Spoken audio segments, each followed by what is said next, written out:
Welcome to this week's episode of Water Me Wednesday. I am so excited to be joined by my favorite friend, Matt Koerner. Matt, welcome. Thank you for having me, Amy. This is awesome. I'm so excited. So, Matt is brilliant. He has a background in advertising, strategy, operations. He's produced a plethora of digital and multimedia work. He's a visiting scholar at the University of Notre Dame, founder of Integrated Brand Performance, also does some work with Irish Angels. But the best part is Matt is my teammate and classmate from our Notre Dame MBA program. So Matt's brilliance and humor got me through an MBA program. That might be your biggest accomplishment, actually. That's fantastic. No, I have to, in full disclosure, Amy's absolute positivity and let's get this done, kids, or we're not going to graduate kind of task mastering and brilliant planning got the rest of us through it. So that was a full team effort, ladies and gentlemen. That was a full on onslaught of just things. Yep. I should also note, as we will discuss, that Matt is a product of the 80s, as we love him for that. Sagittarius and single and ready to mingle. So feel free to DM me. I will connect you. So let's dive into the important stuff that we're talking about today. Perfect. Matt is such this brilliant marketer and strategy person.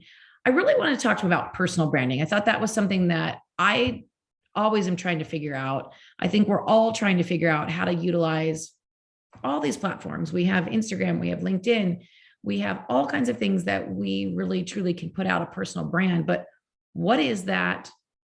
How do we use that to benefit us? And so I want to talk a little bit about that today.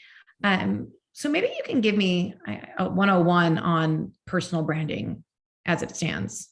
Yeah, cool. No, these are brilliant questions. And this is something we've talked about a lot, just as last night's game's been growing and you're building your own personal side to it. And I think a good segue is to look at what's happening in the industry as a whole right now. And that's, I'm just gonna take that off. A lot of these bigger brands, bigger companies are relying more on personalized touch points and personalized channels. And it's crossing over to where people that would be more focused on personal brands, which in the past has been more like a a high profile consultant or a thought leader in some way, authors, podcast hosts, things of that nature, TEDx speakers. You are a number of these things. So it makes sense for you to be concerned about both of these, about the convergence of both your business and you as a human being.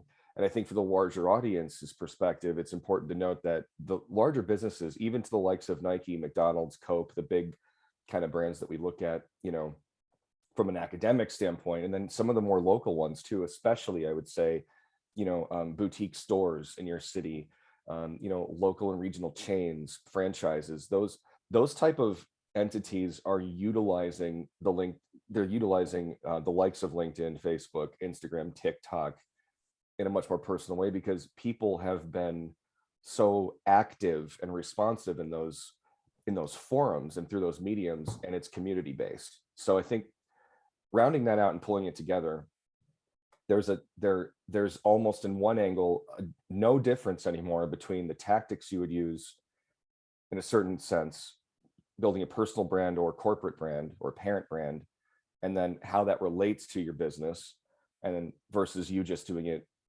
for yourself. And I think then the two layers that I would suggest we maybe get into are, you have your personal brand as a professional individual who might be trying to one up their career or level up their career, might be trying to break into more of an influencer consultant kind of a space. And then you have your the level at which that you're at, where you've done the TED Talks, you have a business, you have a personality profile to maintain, build, and grow in new ways that you haven't thought of yet. And those are the two kind of main imperatives. Muddying that equation is that sometimes, especially in a big firm, if you are on the corporate side of things, people are expecting you to now utilize your own personal channels for the sake of that business as well. So if you're in consulting or management consulting or you are a community builder of some kind, you're in sales, or oh, what's the word I'm looking for? It's not advocate, it's evangelist.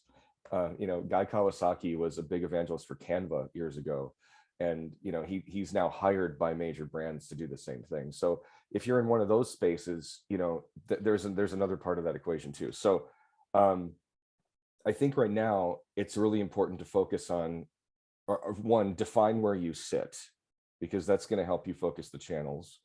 The channel is just as important as the attributes of what you're trying to get across. So I say that very specifically to, you're not going to put a TikTok video on LinkedIn necessarily.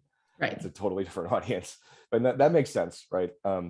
But also the channel is those are all open to you. You don't have to be, just because it's TikTok doesn't mean you couldn't do something more professional on there either. So so that's all to be considered.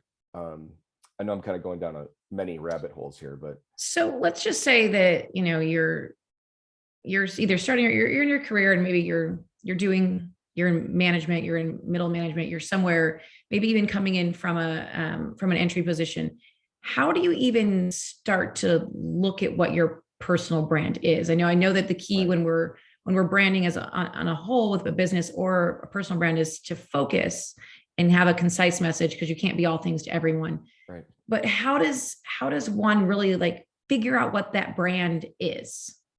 Yeah, that's a really good question. I think okay, so in the past, what I've said to folks is, if there's something that you do really well, that you feel like you do in a unique way that only you have that perspective of doing, for me back in the day, that was actually playing music and doing it a certain way. And I thought, and then when I started to learn how to write and orchestrate, this is another life, of course, I was much younger, but that was my angle. Was I understand what it's like to be the technician and the player. I also understand what it's like to be on the producer side of the chair. So now I know what needs to happen on paper, right?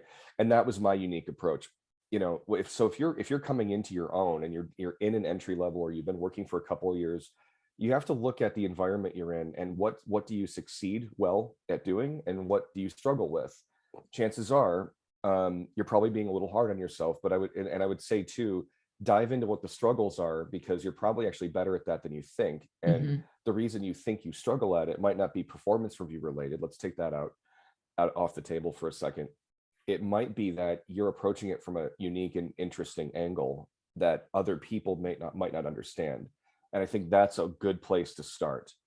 So I go for where the tension is first, and then on the other side, I go for where it's the easiest for me, and not just pleasant, but the true easiest. Try to be as unbiased as possible. What do you do that seems like is effortless? And try to articulate it in 2 or 3 actionable bullet points, and define what the actions and the outcomes are. That's And really interesting. Yeah. that to me is that's your universe. And chances are the things that are the easiest are actually influencing why you think something else is harder. And you can and hopefully those two things come together from the polarities of the spectrum there, and gives you an idea of what you do and the way that you do it that's unique to you. And that's where I would start it. And the next thing is to share that with people and be able to articulate it out loud. That's really interesting. So we're kind of narrowing down a little bit on time, because we try to keep this short and sweet. Oh, So sure. no, I'm saying I want to make sure that Yeah. because I could ask you 10,000 more questions. Yeah. Kind of give me a sense of, as we talk about creating that personal brand, is that comes down to, as an individual, what I'm posting, what kind of, am I doing videos, what I'm sharing. Absolutely. Kind of talk through what that, maybe that content creation, if you can, Totally looks like, that someone can kind of get a couple of takeaways from this that they might be able to action. That's great next steps would be, one, figure out what your voice is first, write it down, make 5 bullet points on or 4 bullet points. What do you want people to know about you? What do you want them to think about you? What do you want them to do after they interact with you? And how do you want them to feel? Write down something underneath each one. Take that and use it as a template for how you create your videos, put them on LinkedIn, YouTube, put them on Facebook, put them on Instagram. Those are great mediums. If you if you translate that know, think, feel, and do framework into the way that you write about the video you're posting, then that implicates your tone, it implicates the words that you use, the way that you represent yourself, and that keeps you, true north going towards the direction you want to go in. And whether or not it's fully defined is okay, because that's most authentic to you, and that's most authentic with where your desires are. And I think if you start there, you really can't do anything wrong. So that is brilliant. Can you make that into a one sheet, and then you could send it to you. You can just send that out to the world, be because I think to. but it's so concise. And I think that's, I was going to ask you if you have any resources, but one of the things are, you go out and you start looking at resources or on websites or following people, and it becomes, because I think people are making a business out of it, right? Obviously, they try to make it proprietary and complicated, right? And it's so hard, it's so complicated. When it comes down to it, it's just this simple 4 steps that you really need to pay attention to, and that goes for a brand as well, right? Not just you as an individual. And I love, I love simplicity, and I love a good bullet point. So I appreciate that. I think that's a really great takeaway for this. Do you have any, is there a go-to that you click on every day, a website, some sort of Instagram account, whatever it might be that you would encourage people to check out? As strange as this sounds, one of my favorite people to follow on Instagram is Offensive Delightful. I'm writing this one down right now. Because they make great cards. Amy, I know you're familiar with this. Yeah. And I love that because it's both personal. There's a personal take to it. So, the owner and the designer are sharing, she's sharing her personal life with everybody, and, and brings in her kids and talks about, what's going on in her home life. She also ties it into her business. I think this brings us full circle in a really interesting way, because it's that, yes, I'm a mom, I have responsibilities, but also I make these really awesome, hilarious cards, and they also happen to be beautifully designed. And then she talks about, and whether or not it's completely verbal, that's something else for everyone to keep in mind. Through the impression that you get, very well define what you want people to feel and think in this sense. You get a really good sense of where she's coming from artistically and creatively as well. And that's really, it's the whole package is there. It's a very well done tie together between personal and business, and the end product is also gorgeous, and it's well distributed, and and having said that, it's still personal. So you can find these in a number of stores online. She has her own store. It's a kind of a national phenomenon at this point, but she's still keeping it personal, and that's really important as well as an undertone. That's really cool. Okay, I'm gonna go follow it. Offensive. That's one of my favorites. Offensive, delightful. Okay, got it. Check. Okay, so I'm going to bring you the hard-hitting questions we haven't. And those were just softballs, this is a warm-up. Right? Okay, great. This was just a warm-up. So we always ask our guests, if you were going to have dinner, drinks with 3 people, dead or alive, who would they be? Oh boy. Okay. 3 people, dead or alive. One would be okay, one would be Quincy Jones, for sure. Ooh, that's still a good alive. One. I would want to have dinner with Quincy Jones, 100%. I'm trying to think of a good dead person. Maybe oh gosh, let me think. This is hard, Amy. Oh my god. I like to surprise you because oh my god. Okay, let me move faster in my brain here. What's at the top? What's at the top of your I think whatever at the top of your mind. Out of morbid curiosity and very much related to Quincy Jones, I'm gonna have to just go with Michael Jackson on this. I think that would be an interesting experience. I would just love to know what that's like. And maybe last one, it's completely gratuitous. I just really would love to have dinner with Taye Diggs. There are so many reasons for that, but that's I think that would just be personally very satisfying. I like it. I love it. And my last question to you is, because we are a sports brand, we always ask people, boxers have a hype song, a walkout song. Yeah. Baseball players have a walk up song to the plate. What is Matt's go-to? And it can change, obviously, but what's your hype song? Okay. This is going to sound really cheesy, but it's actually So I'm an 80s baby, and growing up in the Midwest, I was always a big fan of the Chicago Bulls. So Mm. and I have an autographed courtside chair from the 92 Bulls. So I kind of feel like that's a special little piece of memorabilia for me. So I always like to listen to Sirius from the Alan Parsons Project, which is the Bulls intro music from the early 90s. So I remember that. I know exactly. yeah, I didn't know what the name was. I would just yep. find it as the Bulls intro music. Yeah. And if you listen to the whole song, it's shockingly disappointing after that. So you just gotta stop right you just gotta like quit it when it gets to the point where Michael Stop while you're Jordan, ahead. stop. Yeah. Early bird gets the worm on that one. Yeah, exactly. You wonder why they picked it. You're like, yeah, but it's great. Yeah. I love that. That's my walk on music. I think my walk off music is probably it's either All by Myself, like a live on stage, like Celine Dion version from Vegas, or maybe Don't Cry Out Loud as a reprise, something like that, with a big studio orchestra and like something real cheesy in the 70s. Yeah. I love it. I love it. Yeah. Please tell the good people where they can find you, where they can contact you for integrated brand performance if they're interested in working with you, but also just where they can find the wonderful Matt.